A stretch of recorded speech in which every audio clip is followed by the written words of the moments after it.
Bueno, y ahora que ya tenemos este archivo base, vamos a volver a la herramienta de sólidos topográficos que hemos utilizado en la clase pasada para generar desde un boceto, para inventar un terreno desde cero y para modificar sus distintos puntos de referencia para definir sus alturas. Y vamos a crear un sólido topográfico a partir de este archivo CAD que acabamos de importar. Entonces ahora le decimos que vamos a crear una topografía desde un CAD. Y acá abajo me dice que seleccione el CAD o seleccione el símbolo de anotación. Cuando selecciono el CAD aparece un cuadro de diálogo parecido al que nos mostraba recién para eliminar capas y nos dice que va a añadir puntos desde las capas seleccionadas. Y esto es muy importante para que se genere bien la topografía, que solo añada puntos desde las curvas de nivel, no desde las otras capas. Entonces le digo que no voy a seleccionar ninguna, que es el procedimiento más rápido, y luego selecciono curvas de nivel. Entonces la topografía se va a generar solamente a partir de la información contenida en las curvas de nivel. Cuando hago un clic en aceptar, se genera esa topografía, que puedo ver acá en 3D, y la puedo ver también en planta. Y ahora ocurre algunas cosas. Esa topografía se ha generado a partir de una familia y un tipo de topografías. ¿Se acuerdan de categoría, familia, tipo e instancia? La categoría es sólido topográfico y el tipo que nosotros hemos seleccionado se llama sólido topográfico 1. Y puede que necesitemos editarlos para cambiar sus características. Por ejemplo, la primera que vamos a tener que cambiar, porque nosotros después vamos a modelar las fundaciones de esa vivienda, es el espesor que tiene la topografía para poder materializar dentro de ese espesor los cimientos, las bases, los elementos estructurales que van a sostener nuestro edificio. Y después le puedo cambiar el aspecto para que no se vea de esta manera. Fíjense que el 3D está en estilo realista, lo voy a poner en colores coherentes y fíjense que se ve todo gris. Entonces lo que vamos a hacer es editar esta topografía. Para editar, como cualquier otro objeto de los que venimos viendo, la seleccionamos y le decimos que vamos a editar el tipo. Si nosotros queremos conservar esa topografía y generar una nueva idéntica en principio a la que le vamos a hacer modificaciones, ¿qué teníamos que hacer? La tengo que duplicar primero y cuando la duplico me pide que le asigne un nombre. Entonces nosotros le podemos poner que es un terreno con césped, porque le vamos a hacer una capa superior de césped. Entonces genero ese nuevo tipo que se llama terreno con césped, pero ese tipo sigue teniendo las mismas características del sólido topográfico 1 que habíamos seleccionado. Entonces voy a editar su estructura para poder modificarla. En primer lugar hemos dicho que este espesor de 30 centímetros no nos servía, que necesitamos un espesor mayor, le podemos poner 4 metros por ejemplo, y queremos que el material se exprese no por la categoría a la que pertenece, sino que tenga un material real específico definido en la librería de materiales que nosotros tenemos. Entonces, me voy a la columna correspondiente al material, hago un clic en este botón de los 3 puntos y aparece este cuadro de diálogo que se llama Explorador de Materiales con un listado de todos los materiales disponibles. Ahí podemos crear nuevos materiales, modificar los existentes, definir el aspecto con el que se van a ver esos materiales. Entonces yo puedo elegir acá, por ejemplo, decirle que ese material va a ser tierra. Entonces escribo acá para que me vaya buscando solo los materiales que contienen esos nombres y elijo el material tierra.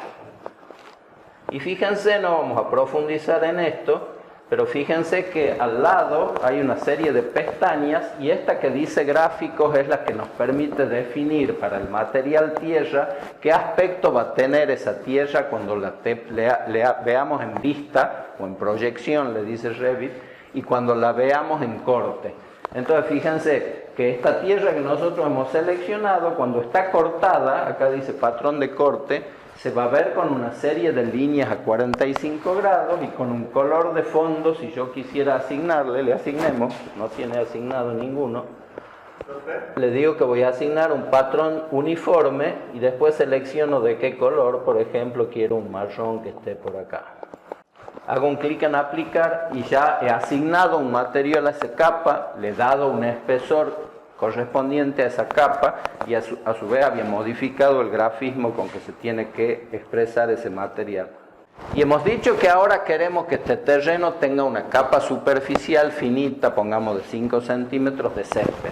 Entonces tenemos que agregar una nueva capa, del mismo modo que podíamos agregar capas a un muro o podíamos agregar capas a un suelo, podemos agregar capas a una topografía. Entonces le decimos que vamos a insertar una capa, acá la he puesto por arriba, así que no tenemos problema, y de nuevo le cambiamos el material, podemos buscar un material que se llama césped, y le digo que va a tener un espesor de 0,5 centímetros, de 5 centímetros, mejor dicho. Y fíjense algo que pasa desapercibido, pero que es muy importante. Esta capa que se llama tierra tiene acá una columna que se llama variable, que no nos dice mucho, nos dice variable qué, y la capa que se llama césped no dice que sea variable. Ahora fíjense qué ocurre si yo selecciono variable en césped. Automáticamente se quita el tilde de variable en tierra.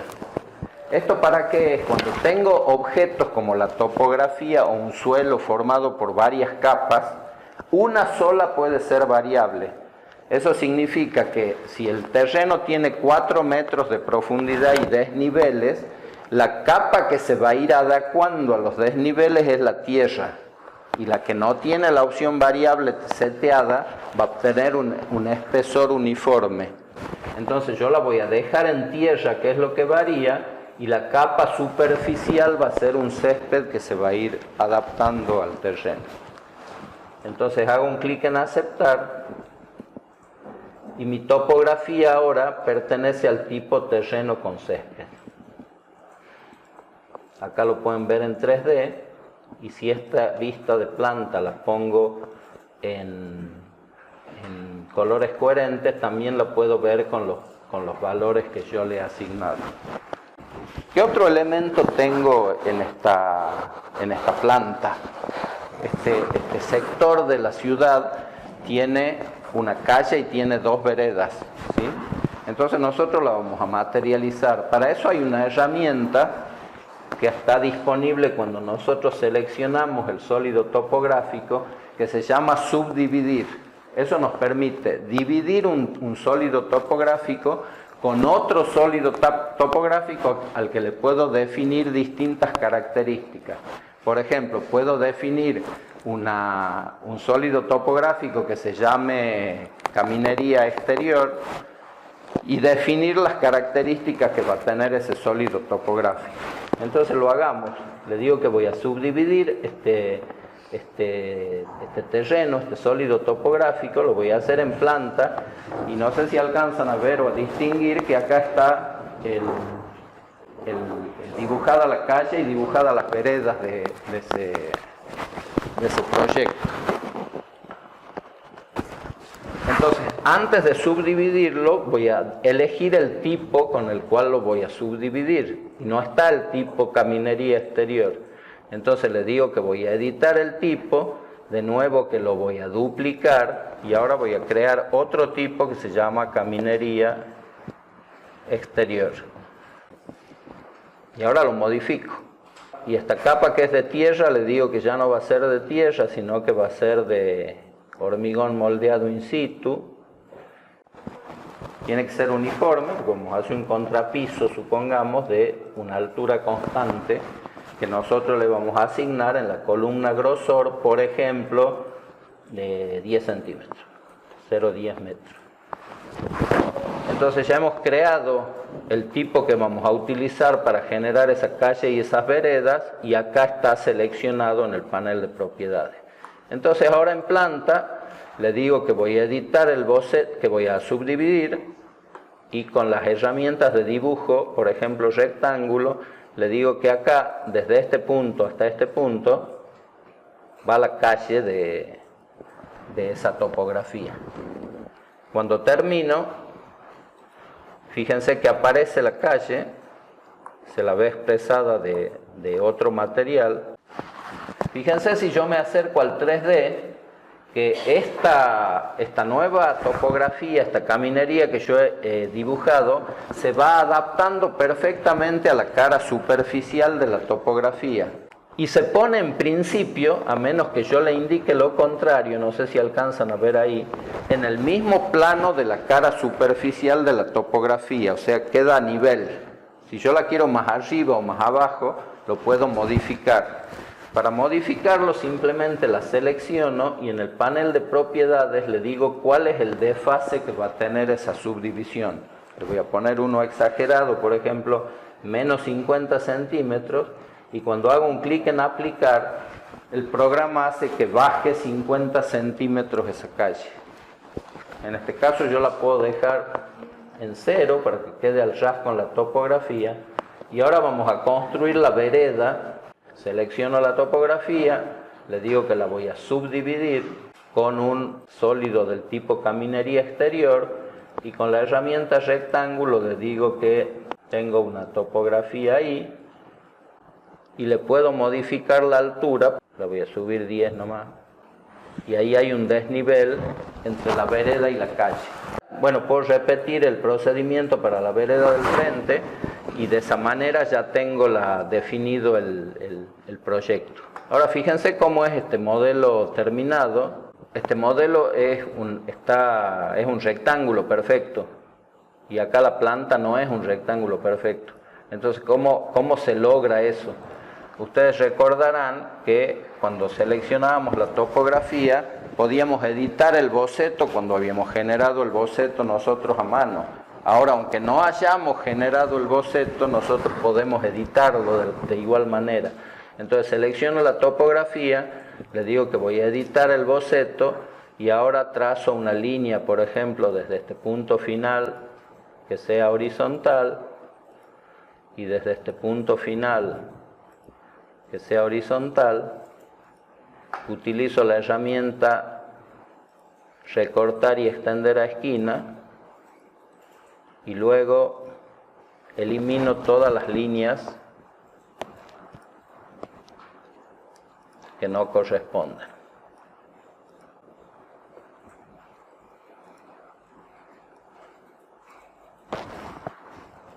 Finalizo la topografía, aparece un cartel que me dice que se han modificado algunas curvas de nivel y si me veo el modelo desde acá, fíjense que se han producido cambios en los extremos, en la pendiente del terreno. Acá en la parte más alta, el terreno empieza a subir y después baja de nuevo, la parte más alta es el lado norte.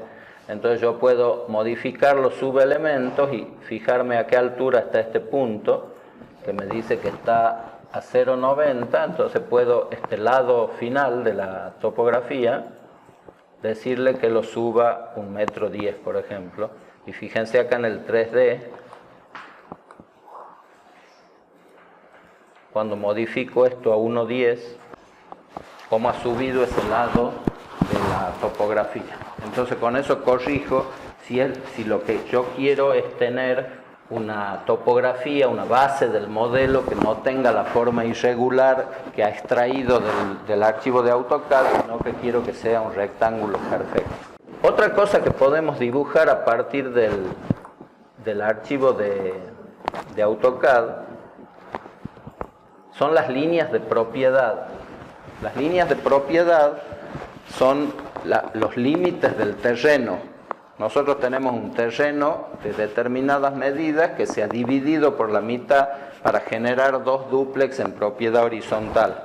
Entonces nosotros vamos a definir cuál es el sector en el que tenemos que trabajar con una herramienta que se llama líneas de propiedad. Acá en la ficha masa y emplazamiento tienen este comando que se llama línea de propiedad, que me permite decirle que la voy a crear mediante un boceto y que mi línea de propiedad van desde este punto Esta información está contenida en el archivo de AutoCAD. Hasta este punto ahí tengo una línea de propiedad. Y acá se alcanza a ver de color azul. Vamos a ocultar temporalmente el archivo CAD. Fíjense que ahí estoy viendo la línea de propiedad. Y puedo uno a uno dibujar los límites de cada uno de los terrenos del entorno. Mínimamente nosotros tenemos que dibujar la otra mitad del terreno. Ahí restablezco la visualización y puedo seguir creando todos los límites de cada uno de los terrenos. Línea de propiedad, mediante boceto, con un rectángulo. Nosotros vamos a dibujar solo estos dos. Fíjense que estas líneas de propiedad que estoy viendo en planta no se ven en 3D. Lo que sí puedo controlar es qué aspecto van a tener estas líneas en planta para que se vean de una forma más clara. Por ejemplo, ¿con qué tipo de líneas se representan los límites de un terreno? Con punto y trazo se representan como ejes. En general, en arquitectura, cualquier eje, sea el eje de un artefacto sanitario, el eje limítrofe entre dos propiedades, se representa con línea de punto y trazo. Y yo quisiera que esas líneas de punto y trazo se vean de esa manera. Entonces, ¿cómo voy a hacerlo? Le digo que en esta vista voy a modificaciones de visibilidad y gráfico y voy a seleccionar una categoría que se llama emplazamiento. Acá tengo emplazamiento y fíjense que hay una columna que se llama líneas de propiedad. Acá está esta columna líneas de propiedad y me permite modificar en la superficie cuál va a ser el aspecto de esa línea que en forma predeterminada se ve de color negro y con línea continua. Entonces, si yo hago un clic en el casillero que corresponde a líneas y a la fila que corresponde a líneas de propiedad, les digo que quiero tener un patrón diferente al que tiene establecido Revit. Acá dice sin modificación porque está utilizando el de Revit. Si quiero utilizar uno diferente, lo abro y selecciono un tipo de línea de punto y trazo. Por ejemplo, trazo punto. Y después le puedo modificar el color. No es usual hacerlo, yo lo voy a hacer para que vean claramente en el plano cómo influyen estos cambios. Y podría eventualmente modificar el espesor. Sobre esto no hemos hablado todavía, pero Revit tiene 16 espesores, como si tuviera 16 puntas de rotring, de estilógrafos, para dibujar. Y esos 16 espesores se identifican con un número. Si yo quisiera cambiarle, le puedo poner un valor más alto, que en general son los espesores más gruesos del plano. Eso no lo vamos a cambiar, lo vamos a dejar como está. Hago un clic en aceptar y de nuevo en aceptar. Y acá se ven los límites de cada uno de los terrenos en línea de punto y trazo como nosotros habíamos definido y se ven del color que nosotros hemos definido. Otra cosa que puedo controlar es la visualización de las curvas de nivel. Yo puedo definir cada qué altura tengo que generar una curva de nivel. Y eso se hace definiendo acá, seleccionando la topografía y diciendo que vamos a editar el tipo. Y volvemos a este cuadro de diálogo que utilizábamos hace un rato para modificar la estructura. Fíjense que acá hay una opción que dice visualización de curvas de nivel. Si yo hago un clic en el botón editar del renglón correspondiente a la visualización de curvas de nivel, aparece este cuadro de diálogo que me permite definir dos categorías de curvas de nivel, principales y secundarias, y graficarlas de distinta manera. Entonces le puedo decir que yo quiero que las curvas principales se representen cada metro, como está definido ahí, pero que entre curva principal y curva principal quiero tener cada 20 centímetros una curva secundaria. Entonces fíjense cuando cerremos esto, que el número de curvas que se van a visualizar en pantalla es mucho más grande ahora porque estoy aumentando cotas intermedias. Entonces ahora veo muchas más curvas que las que veía antes. Y puedo cambiar el aspecto de esas curvas. Puedo decirle, bueno, quiero que las curvas principales sean de un color o de un espesor y las curvas secundarias sean de otro color y otro espesor. Y eso de nuevo lo hago desde este casillero disponible en la paleta de propiedades que se llama modificaciones de visibilidad gráfica. Si voy de nuevo a topografía, acá tengo las curvas en el sólido topográfico, tengo acá las curvas de nivel principal y acá las curvas de nivel secundario. Yo puedo modificar el aspecto de las curvas de nivel principal, decirle que no voy a modificar el patrón, quiero que sigan siendo de línea continua, pero las principales quiero que sean rojas. Y luego las secundarias quiero que sean azules.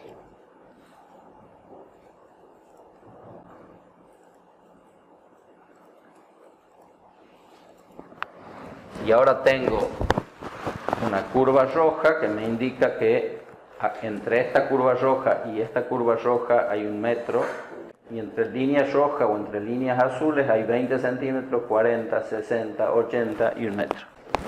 Y por último, para dejarme de jorobar con las curvas de nivel, puede que yo necesite identificar a qué nivel está cada curva. Entonces acá en el panel de masa y emplazamiento tengo un comando que se llama etiquetar curvas de nivel. Entonces si yo trazo una línea que va desde acá hasta acá, ese comando etiquetar curvas de nivel lo que hace es identificar a qué altura está cada una de las curvas generadas y me indica a qué altura está el terreno. Otra cosa que puedo hacer por último es introducir componentes de emplazamiento. Los componentes de emplazamiento son como bloques que yo puedo insertar en el proyecto y que están disponibles a partir de este comando de la ficha masa y emplazamiento que se llama componente de emplazamiento. Entonces fíjense, cuando yo trato de instalar un componente de emplazamiento, el programa me dice que no hay ningún componente, no hay ninguna familia de emplazamiento en mi dibujo. No tengo que poner. Si yo veo el listado en el panel de navegación de todas las familias disponibles en el archivo que yo estoy utilizando, en la plantilla ISBIN 2016 que estamos utilizando, hay familias de muros, hay familias de pisos, hay familias de carpintería, pero no hay una familia de emplazamiento. Las familias de emplazamiento son los árboles, son el equipamiento urbano, algunos otros objetos, y no tengo ninguno de esos. Entonces el programa me pregunta si quiero cargar uno. Y acá atiendan, porque acá seguramente en sus máquinas, o muy probablemente en sus máquinas, esto se comporte de manera diferente. Cuando yo le digo que quiero cargar una, hago un clic en sí. El programa busca una carpeta en nuestro sistema, una carpeta que se instala automáticamente al instalar el programa y en donde están almacenadas todas las familias disponibles. Yo he hecho un clic en sí y sí tengo esta carpeta, pero es probable que ustedes no la tengan o la tengan vacía, en realidad, que no estén todos los componentes y tengan que cargarlo en su modelo. Para cargar, esto no hace falta tenerlas disponibles en la computadora de ustedes en la medida que tengan acceso a Internet, pero si no tienen acceso a Internet, es importante que las tengan disponibles en el modelo. ¿Cómo se hace para cargar todas estas familias que yo estoy viendo? Es lo que está explicado acá en el aula virtual, los pasos para la descarga de la librería de familias y el enlace de descarga. Si yo hago un clic en el enlace, el programa va a abrir el sitio de Autodesk, inician sesión y siguen una serie de pasos. Yo no los voy a hacer, pero les voy a mostrar un PDF de cuáles son esos pasos para que sepan cómo descargar esas librerías. El programa les va a abrir esta primera pantalla y hago un clic en productos y servicios. Cuando hago un clic en productos y servicios, se abre una siguiente pantalla y tengo que hacer un clic donde dice actualizaciones de productos. Cuando hago un clic en actualizaciones de productos, tengo que fijarme 3 cosas. Decirle que voy a descargar una biblioteca, en este caso una biblioteca de simbología, que pertenece al programa Revit, para que acá no me muestre mucha información, y tengan en cuenta que acá diga todo. porque la fecha de publicación predeterminada creo que son los últimos 3 meses, y por ahí en los últimos 3 meses no está la actualización que ustedes necesitan. Entonces le tienen que decir que les muestre todas las posibilidades de actualización de productos, que van a actualizar bibliotecas, no otros elementos, y que pertenecen a Revit. Cuando indican todo eso, les aparece un listado. Yo ya hice scroll acá para buscar el que corresponde a la librería genérica internacional en español desde Autodesk, y hacen un clic en el botón de descarga. Ustedes hacen doble clic para ejecutarlo y el programa ejecuta el programa de instalación. Acá pueden cancelar o ejecutar. Si lo ejecutan demora un tiempito y se instalan todas esas librerías que yo les estoy mostrando en su sistema. Esto es necesario, les decía, si no tenemos conexión a internet. Pero si tenemos conexión a internet, puedo ahorrar espacio en mi disco y no descargarlas en forma permanente a todos esos objetos. Entonces, ¿cómo puedo operar en ese caso? Me voy acá a la ficha Insertar, y fíjense que acá hay una opción que se llama Cargar familia, que hace lo mismo que hacíamos, que les mostraba hace un rato. Abre ese cuadro de diálogo para buscar en mi sistema la familia que quiero cargar, pero tiene otra opción que se llama Cargar familia de Autodesk. Y esta ignora lo que tengo en mi máquina, se conecta a internet, a la base de datos de Autodesk directamente, y me permite seleccionar de ahí los objetos que quiero descargar.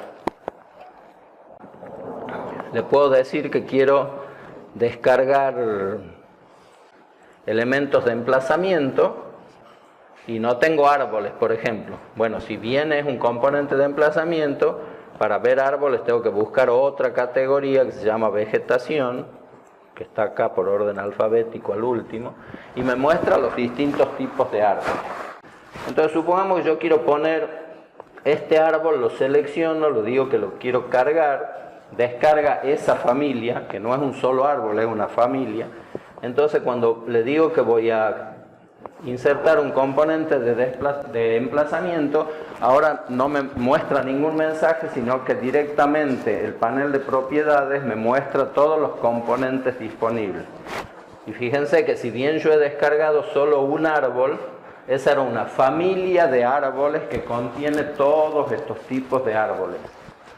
Entonces yo puedo seleccionar cuál quiero insertar y directamente luego los inserto en el dibujo, y fíjense que no importa la cota en la que estoy posicionado, el programa lo pone a la altura que corresponde.